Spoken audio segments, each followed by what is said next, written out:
తూర్పు క్రైస్తవ పాలెం సంఘ సభ్యులకు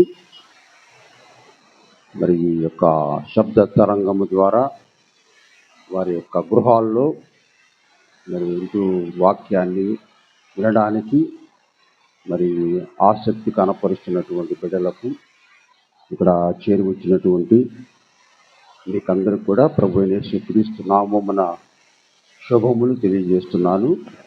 మరి ముఖ్యముగా నూతన సంవత్సర శుభాకాంక్షలు కూడా తెలియజేస్తున్నాను. 2025 సంవత్సరము దేవుడు తన యొక్క మహాకృపను బట్టి ఈ యొక్క 2026 నూతన సంవత్సరములో ఆయన ప్రవేశపెట్టాడు. అందును బట్టి మనమందరం కూడా ఎంతో కృతజ్ఞత కలిగి ఉండాలి. ఎందుకంటే మనకంటే యోగ్యులు, మనకంటే నీతిమంతులు, మనకంటే బుద్ధి విజ్ఞాన సంపదలు కలిగి ఉన్నటువంటి వారు అనేక మంది దైవజనులను కూడా దేవుడు పిలుచుకున్నాడు. అయితే మనము సజీవులుగా ఉండి ఈ 2026 సంవత్సరం మొదటి మంగళవారం మరి దేవుని ఆరాధించేటువంటి కృపను మనకు అనుగ్రహించాడంటే అది దేవుని యొక్క కృప. అది మన ఆయుష్కాలం అనేటువంటిది 70 సంవత్సరాలు, అధిక బలం ఉంటే 80 సంవత్సరాలు కదా. అంటే 70 సంవత్సరాలు మనం బ్రతుకుతామని, అయితే 80 సంవత్సరాలు మనం బ్రతుకుతామని మన మరణము మనకు తెలియదు. మన మరణము మనకు తెలియదు కనుక మనము ఈ లోకములో దేవుడు మనకు అనుగ్రహించినటువంటి ఆ ఆయుష్కాలము కదా, ఆ ఆయుష్కాలమును మనము మరి ఏ విధంగా మనం జీవించాలి. అన్నీ ఉంటాయి మనకి కదా, ధనం ఉంటుంది, దేవుణ్ణి మర్చిపోతాం కదా, శరీరం సంబంధించినటువంటి ప్రతి అవయవము బాగుంటుంది, అయితే దేవుని సన్నిధికి రావు, దేవుని ఆరాధించేటువంటి సమయం ఉండదు కదా. పదవులు ఉంటాయి, పదవులు అయిపోయిన తర్వాత అప్పుడు రావాలని కోరుకుంటారు. పదవులో ఉన్నంత కాలం దేవుణ్ణి ఎరగరు, డబ్బున్నంత కాలం దేవుణ్ణి ఎరగరు, ఐశ్వర్యం ఉన్నంత కాలం దేవుణ్ణి ఎరగరు. ఎప్పుడు గుర్తుకొస్తాడు? ఏదైనా కష్టం వచ్చినప్పుడు, ఏదైనా నష్టం జరిగినప్పుడు అప్పుడు దేవుడు గుర్తుకొస్తాడు. అన్నీ బాగున్నప్పుడు దేవుడు గుర్తుకురాడు. ఇక్కడ విలాప వాక్యాల్లో ఒక మాట, చక్కని మాట ఉంది. ఏంటంటే అది చూడండి, 23వ వచనం, 3వ అధ్యాయ విలాప వాక్యములు, లామెంటేషన్స్ అంటారు. విలాప వాక్యములు 3వ అధ్యాయము 23వ వచనం ఏంటంటే, అనుదినము నూతనముగా ఆయనకు వాత్సల్యత పుట్టుచున్నది. అనుదినము నూతనమే. ఈ కొత్త 2026 సంవత్సరంలో మనం ప్రవేశపెట్టాము జనవరి 1. అదిగా ప్రతి దినము దేవుని యొక్క నూతనమైనటువంటి దినం అది. అంతేకాకుండా ఆయన వాత్సల్యత అనేటువంటి ఒక మాట ఇక్కడ చక్కగా ఉపయోగించాడు. వాత్సల్యత అంటే తల్లిదండ్రులు తన బిడ్డలకు చూపేటువంటి ఆ ప్రేమ అనేటువంటిది ఈ యొక్క వాత్సల్యత. ఎంత చక్కగా తల్లిదండ్రులు తమ బిడ్డల పట్ల వాత్సల్యత కలిగి ఉంటారు కదా. వాడికి ఏదైనా నష్టం కలిగినా, ఏదైనా బాధ వచ్చినా, ఏదైనా ఇబ్బంది వచ్చినా తల్లిదండ్రులు ఎవరు తట్టుకోలేరు. అంటే అంత వాత్సల్యతను కనపరుస్తారు తల్లిదండ్రులు. మరి బిడ్డల పట్ల ఆ కనపరిచేటువంటి ఆ వాత్సల్యత అనేటువంటిది చాలా గొప్ప మాటను ఇక్కడ ఉపయోగించడం జరిగింది. అంతేకాకుండా భార్య తన భర్త పట్ల, భర్త తన భార్య పట్ల చూపేటువంటి ఆ ప్రేమ అనురాగం కదా, అనురాగం. ఆ తర్వాత అన్నదమ్ములు, అక్క చెల్లెళ్ళ మధ్య చూపేటువంటిది ఏంటంటే ఆప్యాయత కదా. ఆప్యాయత. అన్నదమ్ములు అక్క చెల్లెల ఆప్యాయత, అనురాగం, లేకపోతే ఆ ప్రేమ అనేటువంటిది లేకపోతే వాళ్ళు నిజంగా దేవుని బిడ్డలు కాదు. అంటే దేవుని వాక్యాన్ని వింటున్నారు కానీ దాన్ని ఎక్కువగా ఆచరించడం లేదు. మనం కూడా ఎక్కువగా ఇప్పుడు టీవీల్లో, తర్వాత వివిధ రకాలైనటువంటి యూట్యూబ్ ఛానల్స్లో మనకు దేవుని వాక్యం వినపడుతుంది కదా, వినపడుతుంది. అనేక మంది దైవజనులు దేవుని వాక్యాన్ని బోధిస్తున్నారు. కానీ ఆ వాక్యానుసారంగా మనం ఎంతవరకు మనము నడుచుకుంటున్నాం, ఎంతవరకు మనము జీవిస్తున్నాం అనేటువంటిది చాలా ప్రాముఖ్యం. ప్రతి దినము కూడా దేవుణ్ణి ఆరాధించేటువంటి బిడ్డలుగా మనము ఉండాలి.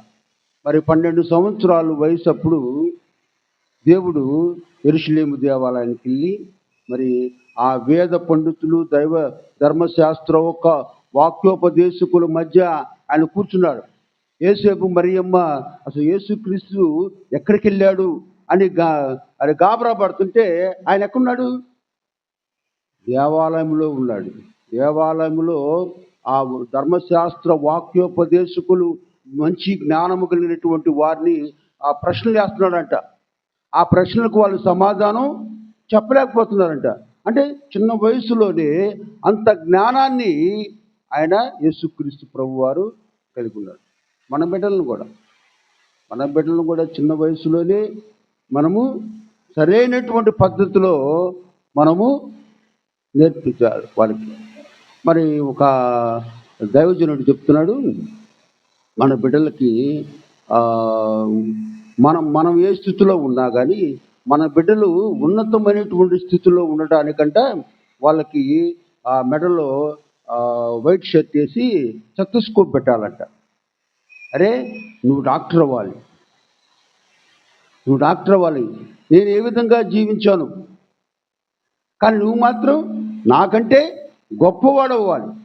ఒక డాక్టర్ అవ్వాలి, లేకపోతే ఒక ఇంజనీర్ అవ్వాలి, లేకపోతే ఒక మంచి మరి వాక్యాన్ని బోధించేటువంటి ఒక దైవజనుడు కావాలి కదా. అలా మన బిడ్డలకు మరి ఈ పలక బలపము లేకపోతే ఆడుకునేటువంటి వస్తువులు ఇవ్వకూడదు. చిన్నతనము నుండే మనం ఏ పద్ధతుల్లో వాళ్ళని పెంచుతామో వాళ్ళు ఆ పద్ధతుల్లోనే వాళ్ళు నడుస్తారు. కానీ మనము ఎందుకులే డాక్టర్ అవుతాడా మా పిల్లోడు, లేకపోతే ఇంజనీర్ అవుతాడా, లేకపోతే సైంటిస్ట్ అవుతాడా, లేకపోతే మరి పోలీసు ఉన్నతాధికారి అవుతాడా అనేటువంటి మనము ఆలోచించకూడదు. మనము ఎప్పుడైతే ఆ తల్లిదండ్రులు బిడ్డల్ని సరైనటువంటి మార్గములో పెంచడం అనేటువంటిది జరుగుతుందో అప్పుడు దేవుడు కార్యాలు జరుగుతాయి. అంటే ఆయన యేసుక్రీస్తు ప్రభు వారు తల్లిదండ్రులతో ఏమన్నాడు తెలుసా? నేను నా తండ్రి పనిలో ఉన్నానని మీకు తెలియదా అని. మీరేళ నన్ను వెతుకుతున్నారు. ఆయనకు పని అప్పగించాడు. ఆ పని అప్పగించినప్పుడు యేసుక్రీస్తు ప్రభు వారు ఈ లోకంలో 33.5 సంవత్సరాలు మాత్రమే జీవించాడు కదా. 33.5 సంవత్సరాలు ఆయన తండ్రి ఆయనకు అప్పగించినటువంటి పనులన్నీ కూడా నెరవేర్చాడు కదా. నీటిని ద్రాక్షారసంగా మార్చాడు. అనేకమైనటువంటి అద్భుతాలు, కుంటివారిని, గుడ్డివారిని, మూగవారిని, చెవిటి వారిని, ఛాందస్ రోగం కలిగినటువంటి వారిని, రక్తస్రావం స్త్రీని మరి ఎంతో మందిని బాగు చేశాడు. ఆయనకి నిజమైనటువంటి ఆహారం ఏంటి? వాక్యాన్ని ప్రకటించు.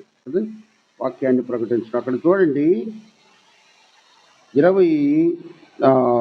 25వ వచనం చూస్తే మనము విలాప వాక్యములో 3వ అధ్యాయము 25లో చూస్తే, తన్ను ఆశ్రయించు వారి ఎడల యెహోవా దయాళుడు, తన్ను వెదుకు వారి ఎడల ఆయన దయ చూపువాడు. చూడండి 26, నరులు ఆశ కలిగి యెహోవా అనుగ్రహించు రక్షణ కొరకు. దేని కొరకు? రక్షణ కొరకు, సాల్వేషన్ కదా. ఆ రక్షణ కొరకు అంటే మనం ఏం చేయాలా? ఓపికతో కనిపెట్టుట మంచిది.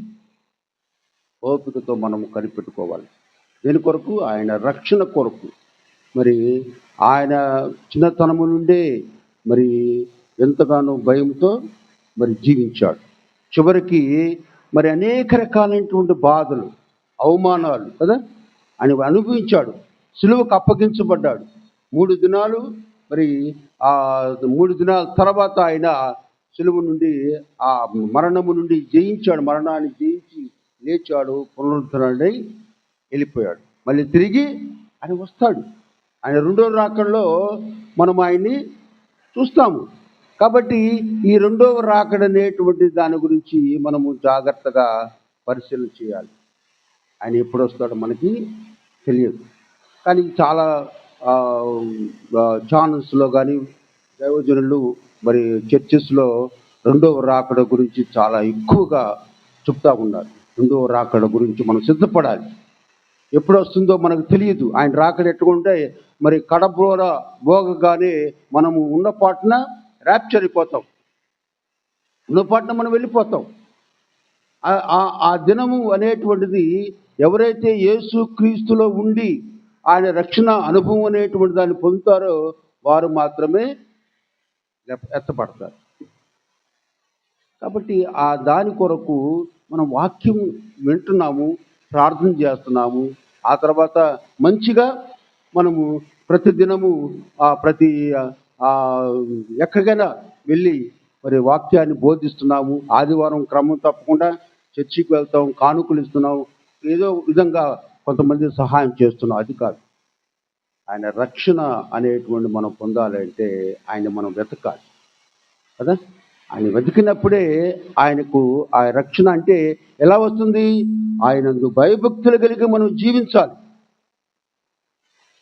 ఆ తృష్ణ అనేటువంటి మనం కలిగి ఉండాలి.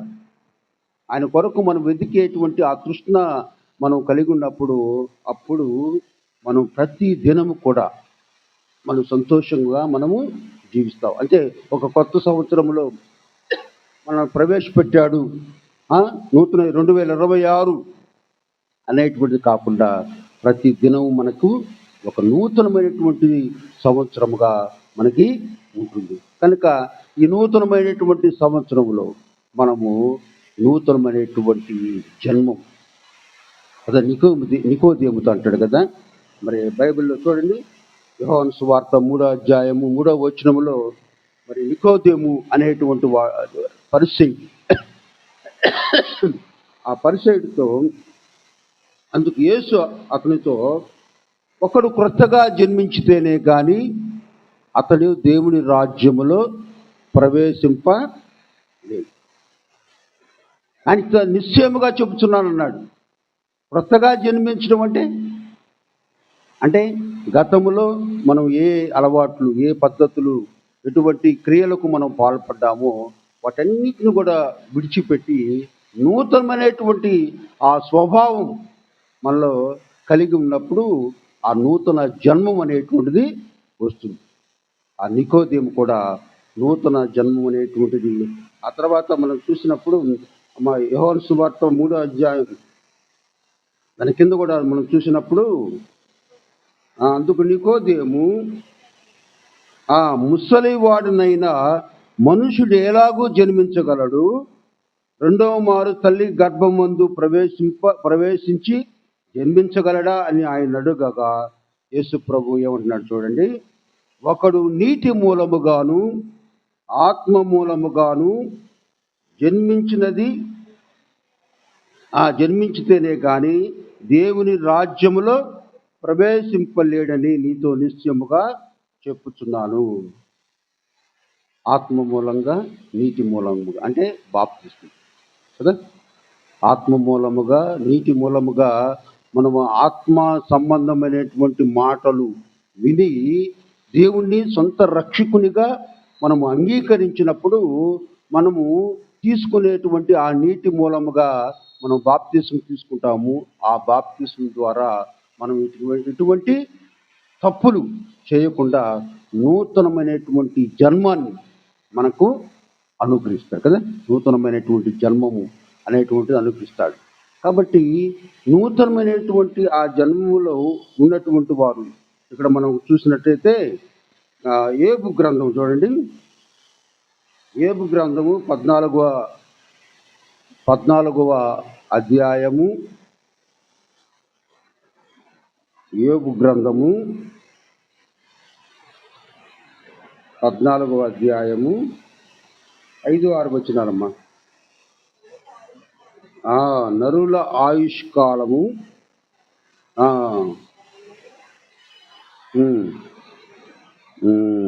నరుని ఆయుష్కాలం అనేటువంటిది చాలా పరిమితం. ఆ నరుని ఆయుష్కాలము ఎందుకు ఆ విధంగా పరిమిత కలదని మనం వాళ్ళకి హెచ్చరిస్తున్నాడంటే జాగ్రత్తగా ఉండమని, జాగ్రత్తగా ఉండాలని ఆయనకు నరుని యొక్క ఆయుష్ కాలం అనేటువంటిది. ఒక భక్తుడు అంటున్నాడు, మనం పుట్టినరోజు వేడుకలు జరుపుకుంటున్నామంటే మనం మరణానికి దగ్గర అవుతున్నామని జ్ఞాపకం చేసుకోండి. అది దేవుడి హెచ్చరిక. మనం పుట్టినరోజులు మరి చేసుకోవచ్చు, తప్పులేదు. ఎందుకంటే దేవుడు ఇచ్చినటువంటి దయా కిరీటం కదా, కీర్తనలు 65:11 ఉంటుంది. నూతన దయా కిరీటాన్ని ఆయన మనకు అనుగ్రహించినప్పుడు దేవునికి మనం కృతజ్ఞత చెల్లించాలి. కానీ ఆ జన్మదినం అనేటువంటిది మనం దేనికి సూచిస్తుందంటే, నువ్వు జాగ్రత్తగా ఉండు, లోకంలో మంచిగా జీవించు అని హెచ్చరిక చేస్తుంది.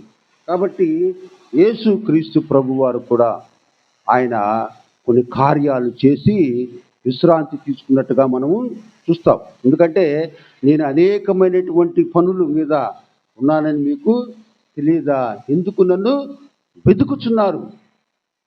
మనం కూడా మంచి కార్యాలు చేయాలని మనలో ఆశ కలగాలి. దేవుడు నూతన సంవత్సరంలో కొన్ని కార్యాలు మన పట్ల జరిగించాలని దేవుడు ఆశపడుతున్నాడు.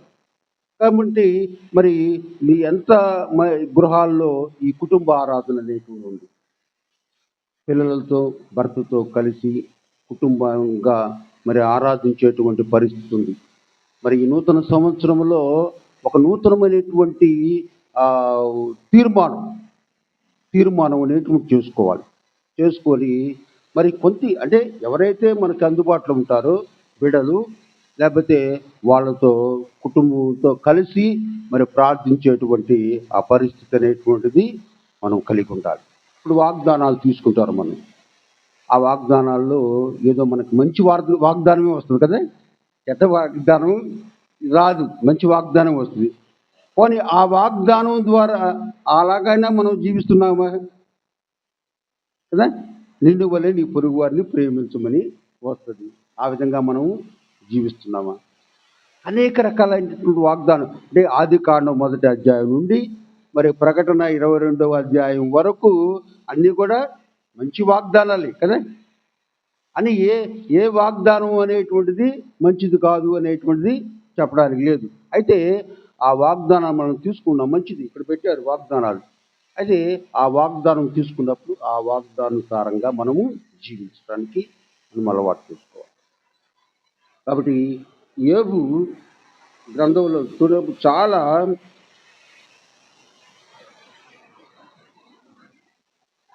10వ అధ్యాయము 4-5 వచనాల్లో మనం చూసినప్పుడు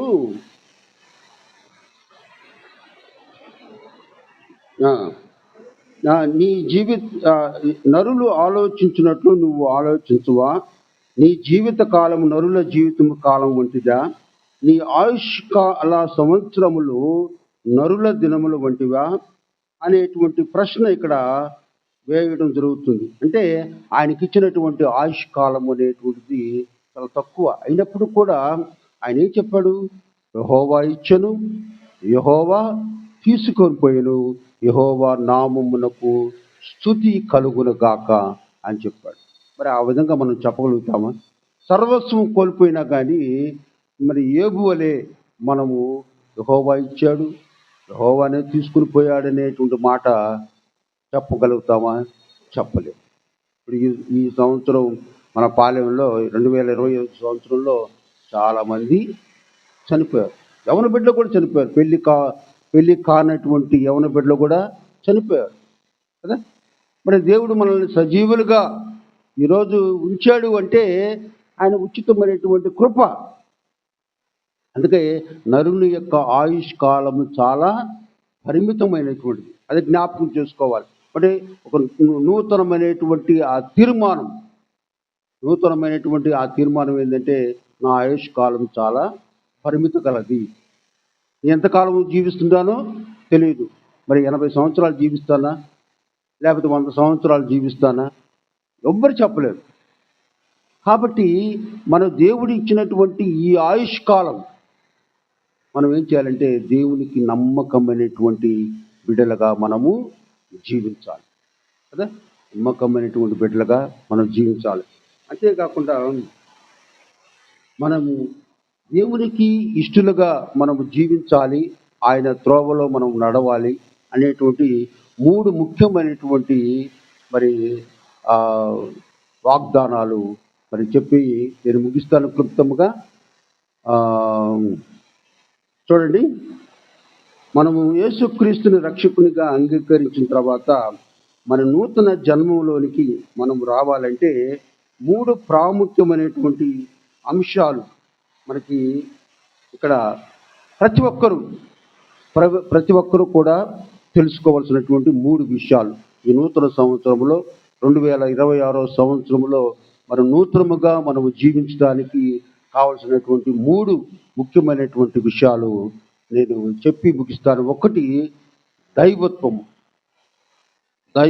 అనేటువంటిది కలిగి ఉండాలి. చూడండి, ఆ దైవత్వంలో మనకి ఏం కనిపిస్తుందంటే విధేయత కదా, విధేయత ఉంటుంది, మరి వినయం అనేటువంటిది ఉంటుంది. ఎందుకంటే దేవుని యందు భయభక్తులు కలిగి మనం జీవించినప్పుడు మనం నేర్చుకునేది ఏంటంటే విధేయత, వినయం. అంతేకాకుండా చాలా ప్రాముఖ్యమైనటువంటిది అంటే ప్రేమను కలిగి ఉండడం కదా. ప్రేమను కలిగి ఉండడం అనేటువంటి మనం నేర్చుకోవాలి.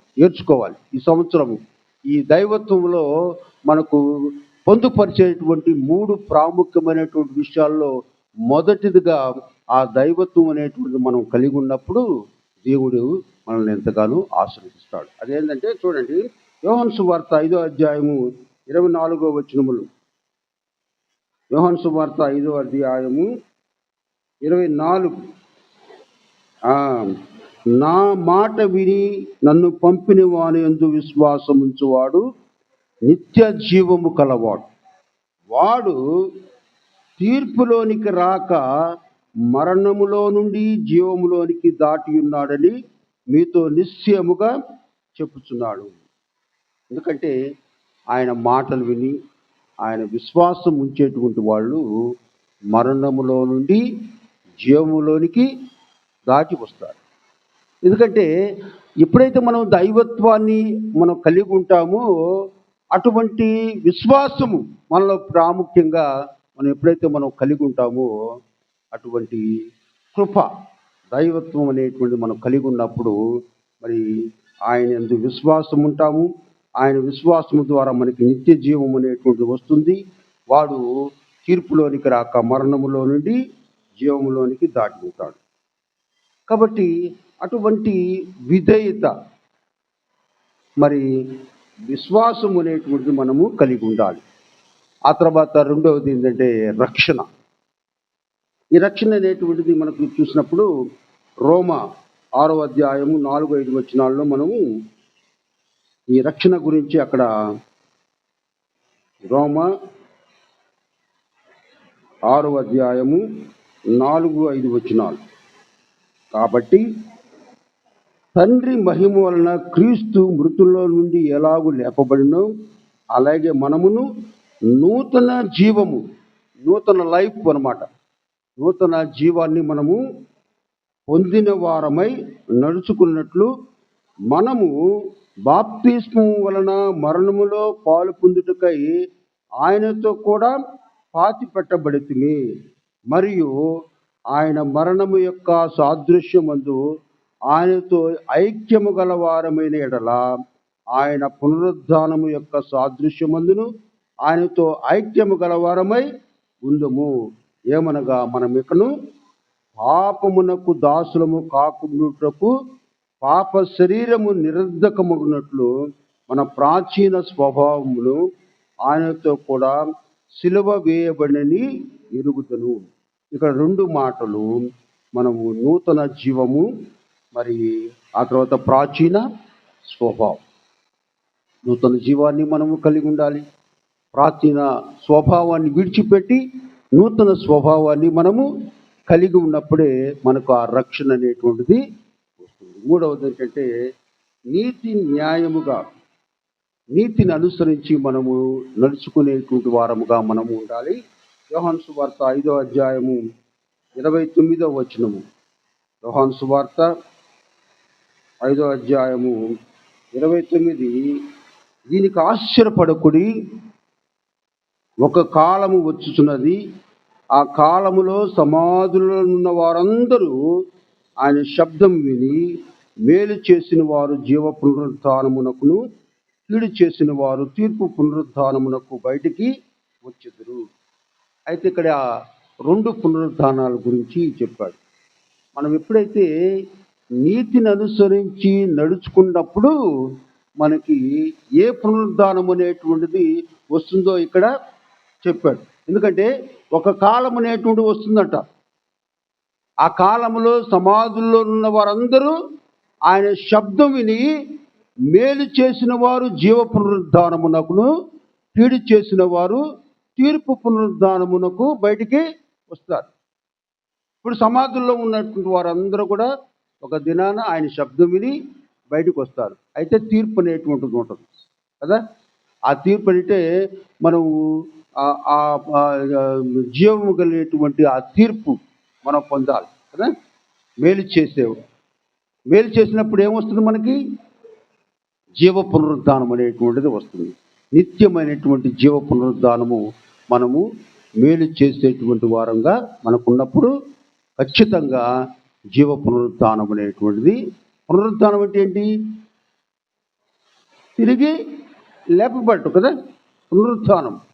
యేసుక్రీస్తు ప్రభు వారు ఒక్కడే చనిపోయి ఆయన మరణాన్ని జయించి తిరిగి లేచాడు.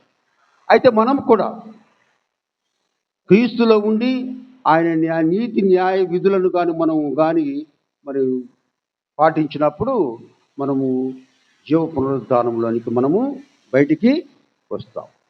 కాబట్టి ఈ మూడు విషయాలు దేవునిలో మనము జీవించటం అనేటువంటిది చాలా ప్రాముఖ్యమైనటువంటిదిగా మనం తెలుసుకోవాలి. అందుకని చివరికి ఏంటంటే ఒక మాట చెప్పేసి ముగిస్తాను. ఎందుకంటే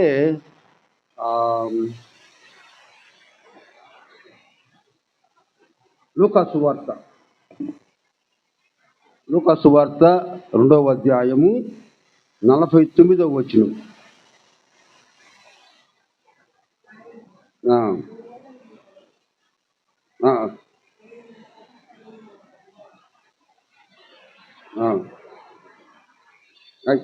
యాభై రెండమ్మా 2:50. యేసు జ్ఞానమందును వయస్సునందును దేవుని దయందును మనుషుల దయందును వర్ధిల్లుచుండెను.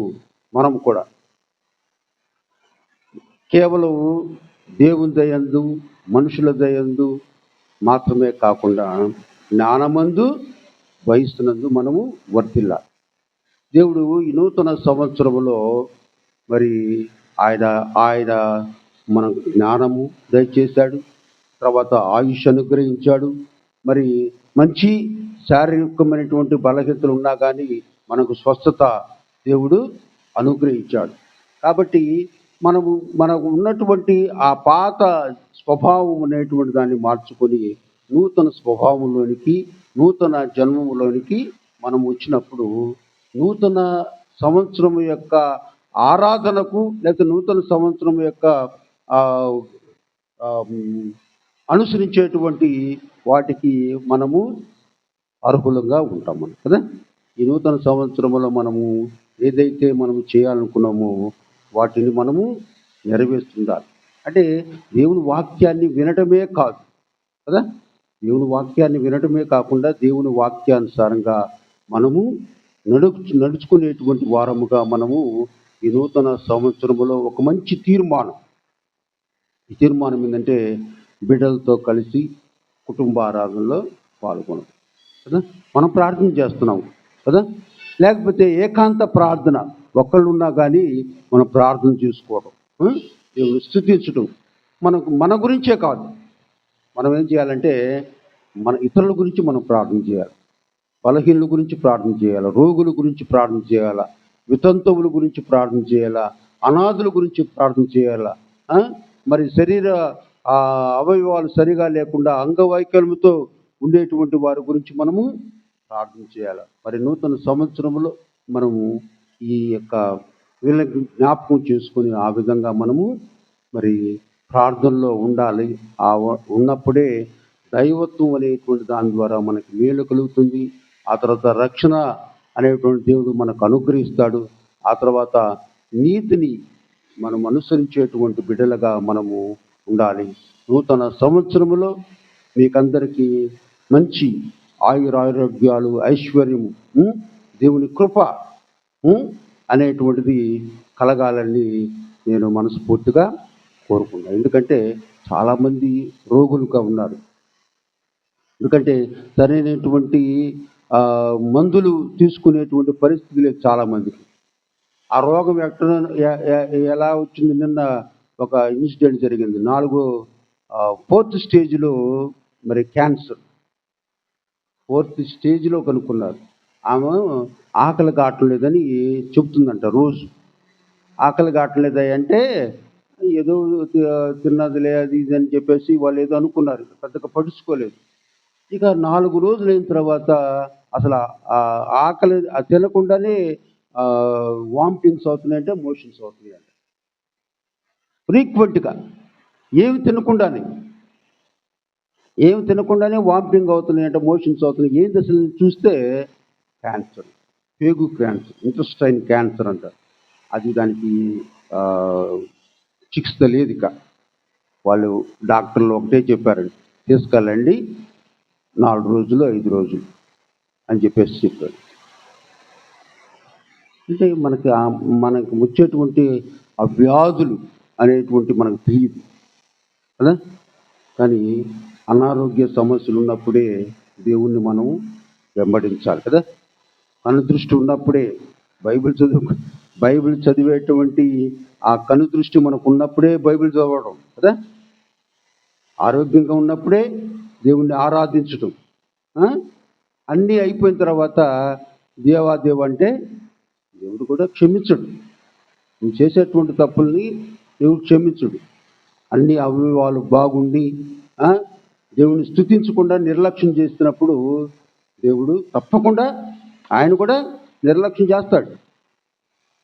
కాబట్టి ఈ 2026 ఈ నూతన సంవత్సరంలో మరి నూతనమైనటువంటి మరి తీర్మానం మనం చేసుకొని కుటుంబ ఆరాధనలో పాల్గొనటం, లేకపోతే ఇతరుల గురించి మనం మన యొక్క వ్యక్తిగత ప్రార్థనలో ఇతరుల గురించి మనం ప్రార్థించేటువంటి వారంగా మనము ఉండాలి. ఎందుకంటే భయంకరమైనటువంటి పరిస్థితులు ఉన్నాయి. చాలామంది చెప్తున్న ఆస్ట్రోడామస్ అనేటువంటి ఆయన ఎప్పుడో చెప్పినటువంటి కొన్ని అవి నెరవేరుతున్నాయి. కాబట్టి మనము కూడా చాలా జాగ్రత్తగా ఉండాలి. దేవుని ఎక్కువగా మనం ధ్యానించేటువంటి వారంగా మనము ఉన్నప్పుడు దేవుని యొక్క నూతనమైనటువంటి జన్మం కదా. అబ్రహాము ముందు అబ్రాము కదా. అబ్రాము పేరు మార్చడమే కాకుండా, అబ్రహాముగా పేరు మార్చడమే కాకుండా ఆయనకు నూతన జన్మాన్ని ఇచ్చాడు. 100 సంవత్సరాల వయసులో కుమారుణ్ణి అనుగ్రహించాడు కదా. అసలు అది సాధ్యం కాదు కదా. మరి సారాని మార్చాడు. మరి ఇష్మాయేల్ని యాకోబుగా మార్చాడు కదా. యాకోబుని ఇష్మాయేల్గా మార్చాడు కదా. ఇజ్రాయేల్గా మార్చాడు కదా. యాకోబుని ఇజ్రాయేల్గా మార్చాడు కదా. మరి ఆ నూతన జన్మాన్ని వాళ్ళకి అనుగ్రహించాడు. మరి దేవుడు చేసినటువంటి మరి ఆ మేలును. మరి మోషే 40 సంవత్సరాలు మరి అరణ్యములో మరి ఇశ్రాయేలును నడిపించాడంటే దేవుడు మోషేకి ఇచ్చినటువంటి ఆ జ్ఞానం. అవ్వండి. అయితే మోషే మరి కానాన్లో ప్రవేశించలేదా అనేటువంటి మనం చూసినప్పుడు మరి ఎవరు అంటే కాలేబు యెహోషువ మాత్రమే కానాన్లో ప్రవేశించారు. మిగిలిన వారు 30 లక్షల మంది వాళ్ళందరూ కూడా అరణ్యములో సంహరించబడ్డారు, చనిపోయారు.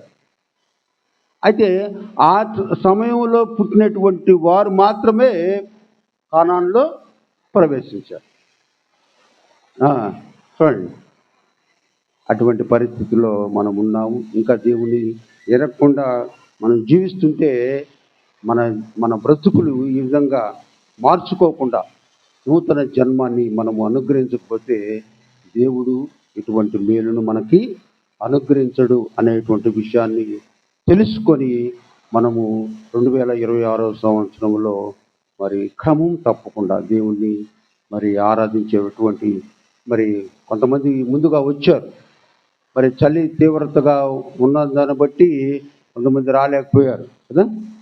కాబట్టి సమయానికి 10 నిమిషాల ముందుగానే దేవుని ఆరాధనలో మనము మరి సమయం తీసుకుని రావాలి కదా. సమయం తీసుకుని రావాలి. నూతన సంవత్సరంలో ఏంటంటే ముగ్గురు నలుగురు ఉన్నారు వచ్చేటప్పటికి. మరి ఇంకా ఏదైనా కార్యక్రమం అయితే మనము లేటుగా వెళ్తామా? ఎట్టున్నా వెళ్తాం. 4 గంటలకి ట్రైన్ అంటే 4 గంటలకి 3:30కి లేచి సిద్ధపడి వెళ్తాం కదా. మరి దేవుని ఆరాధనకి ఎందుకు మనం రావటం లేదంటే అది జ్ఞాపకం చేసుకోవాలి. ఒక పద్ధతి అనేటువంటి క్రమం తప్పకుండా దేవుడికి ఆలయానికి సమయానికంటే ముందుగా దేవుని వాక్యాన్ని వినాలి అనేటువంటి ఆశతో మనం ఉండాలని మిమ్మల్ని కోరుకుంటూ ఈ అవకాశం ఇచ్చినటువంటి ఈసీవై బిడ్డలందరికీ కూడా హృదయపూర్వక ధన్యవాదాలు తెలియజేస్తున్నాను. చిన్న ప్రార్థన చేసుకుందామా. అత్యంత కృపామయుడ, జీవము కలిగినటువంటి మా గొప్ప తండ్రి, మీ పాదములకు స్తోత్రం ప్రభువా. మిమ్మల్ని స్తుతించుటకు తండ్రి మాకు ఇచ్చినటువంటి శ్రేష్టమైన ఉదయకాలం సమయాన్ని బట్టి స్తోత్రం చెల్లిస్తున్నాం ప్రభువా. 2025 సంవత్సరంలో మమ్మల్ని ఎంతగానో మీరు కాచి కాపాడి మీరు మాకు ఇచ్చినటువంటి ఆయుష్ను బట్టి స్తోత్రం చెల్లిస్తున్నాం ప్రభువా. మా ఆయుష్ కాలము చాలా పరిమితమైనటువంటిది ప్రభువా. అది జ్ఞాపకం చేసుకొని ప్రభువా, మరి మీకు నమ్మకమైనటువంటి బిడ్డలుగా దైవత్వాన్ని కలిగి రక్షణ అనుభవంలోనికి మేము వచ్చుటకు సహాయము దయచేసి నడిపించండి. చేరువచ్చినటువంటి ప్రతి బిడ్డను మీరు దీవించండి ప్రభా.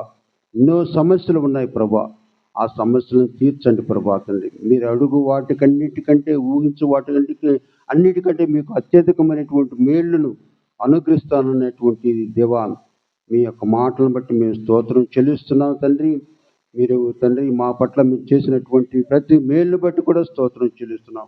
2026 సంవత్సరంలో కూడా ప్రభా, నీ బిడ్డలుగా తండ్రి మీరు తండ్రి మిమ్మల్ని గుర్తించి మీకు ఎల్లప్పుడూ తండ్రి కృతజ్ఞత కలిగి జీవించుటకు సహాయం దయచేయండి. మాలో ఉన్నటువంటి శరీర బలహీనతలన్నింటిని కూడా తీసివేయండి ప్రభా.